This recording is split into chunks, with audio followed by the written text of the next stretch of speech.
perkenalkan, nama saya Narjana. Saya dari Program Pendidikan Geografi Angkatan 2020 dengan NIM 2010115220009. Di sini saya akan menjelaskan potensi lahan basah yang ada di desa saya sendiri, yaitu Desa Pematang Panjang, Kecamatan Sungai Tabuk, Kabupaten Banjar, Provinsi Kalimantan Selatan.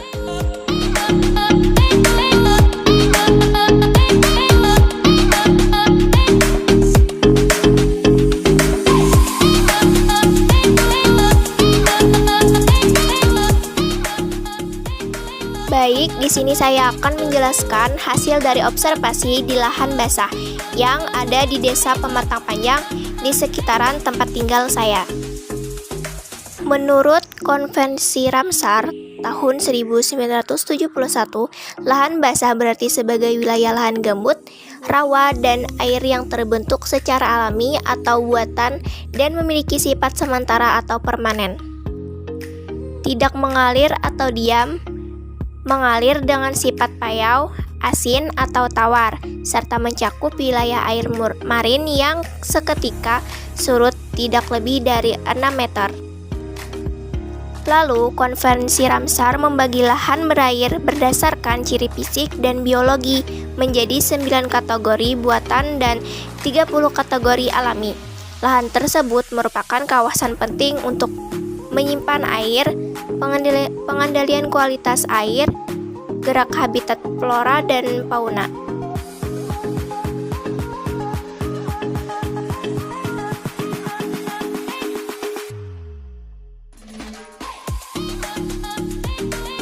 Macam jenis lahan basah dibedakan menjadi dua, yaitu lahan basah alami dan juga buatan.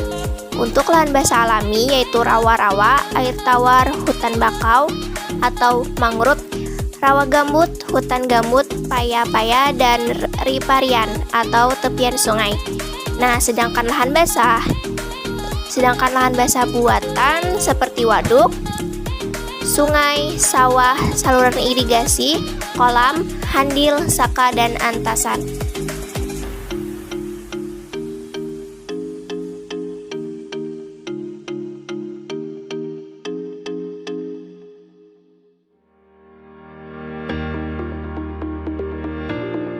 Tanah gambut memiliki karakteristik yang cukup istimewa karena berbeda dengan jenis tanah lainnya. Tanah jenis ini mengandung banyak sekali sisa-sisa tanaman mati yang tidak mengalami pembusukan dengan sempurna dan mengandung banyak air. Walaupun tersusun dari berbagai materi organik yang menumpuk selama ribuan tahun, lahan gambut secara alami memiliki tingkat kesuburan yang rendah. Nah, akibat disebabkan oleh unsur hara yang rendah dan tingginya asam organik pada lahan gambut. Untuk sebagian dari asam organik ini dapat beracun bagi tanaman. Asam tersebut juga merupakan bagian aktif tanah yang dapat menentukan sifat kimia gambut serta kemampuannya untuk menahan unsur hara.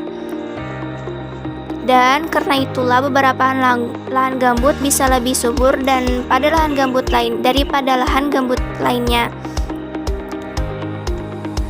Berdasarkan tingkat kesuburan ada 3 jenis lahan gambut.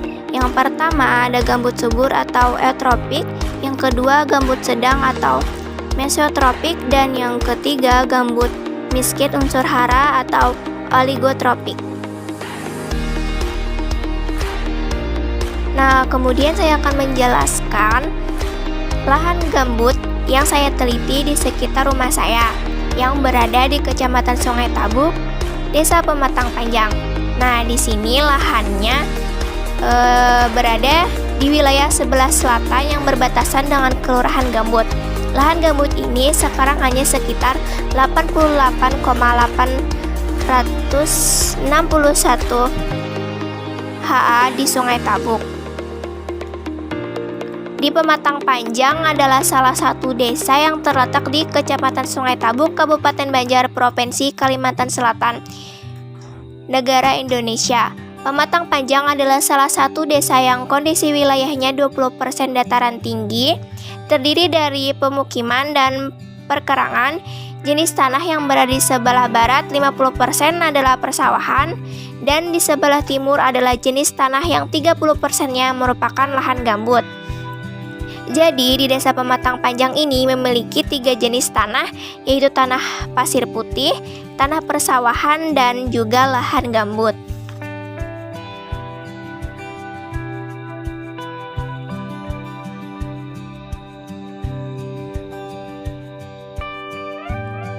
Baik, selanjutnya ciri lahan gambut. Gambut telah matang atau saprik.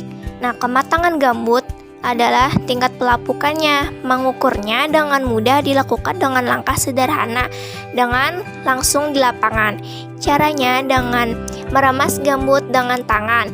Jika telah diremas gambut yang tertinggal di tangan kurang dari sepertiganya, artinya gambut tersebut sudah matang.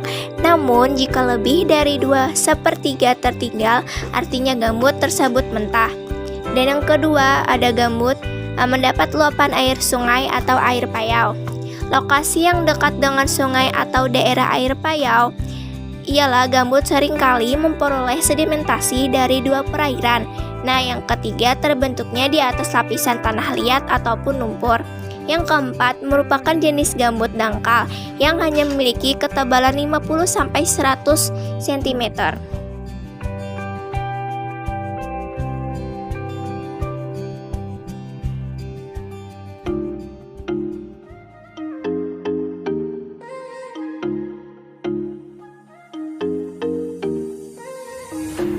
Nah, kemudian saya akan menjelaskan lahan gambut yang saya teliti di sekitar rumah saya yang berada di Kecamatan Sungai Tabuk, Desa Pematang Panjang.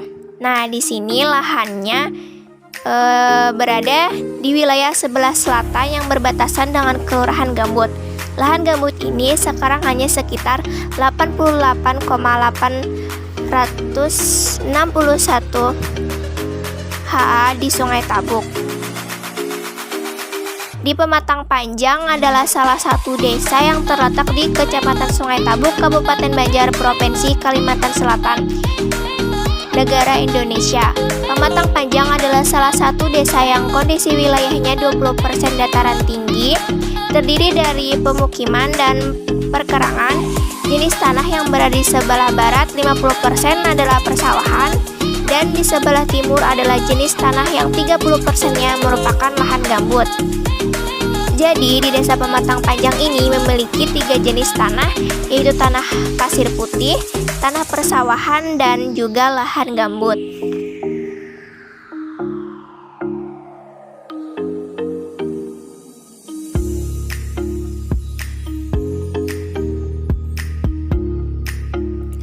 Nah, untuk potensi yang ada di Desa Pematang Panjang ini, selain lahan gambut juga ada sebenarnya lahan sawah pasang surut.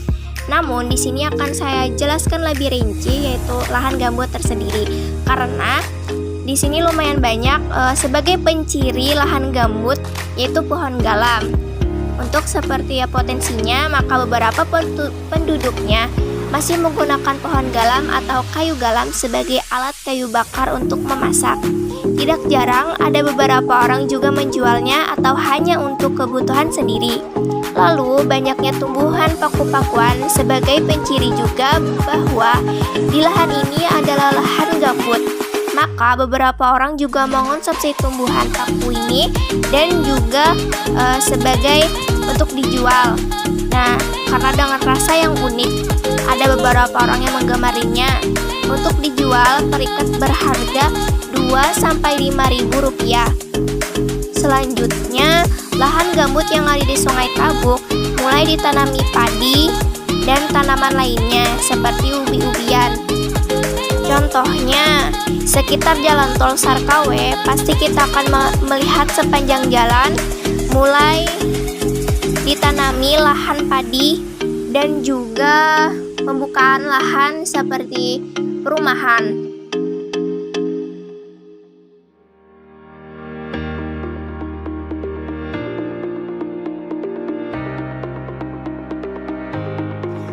Baik, di sini akan saya jelaskan permasalahan dan juga solusinya.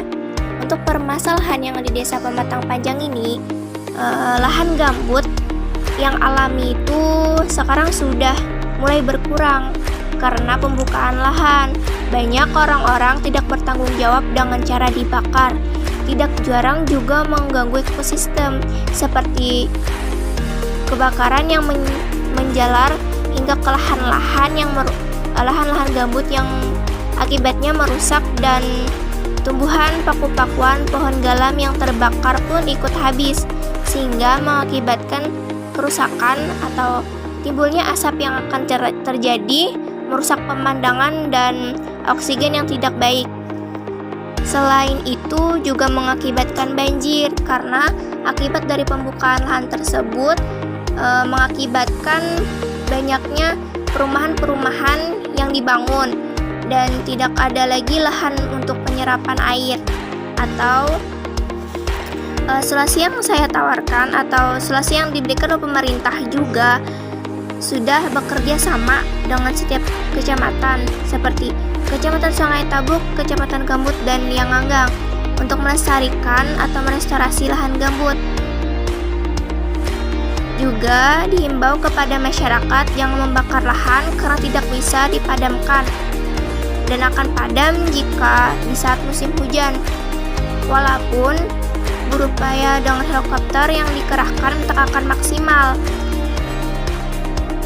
Nah, menurut saya juga perlunya diberi sanksi apabila sengaja membakar serta dipasang garis polri di tempat tersebut dan hendaknya dilaporkan.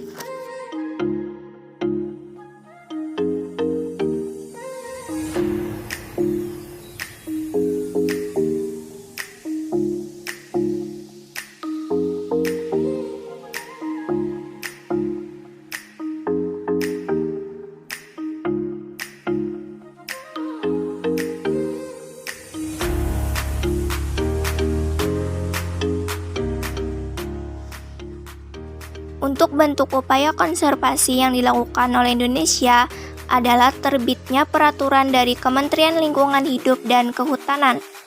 Berkaitnya lahan gambut antara lain 1.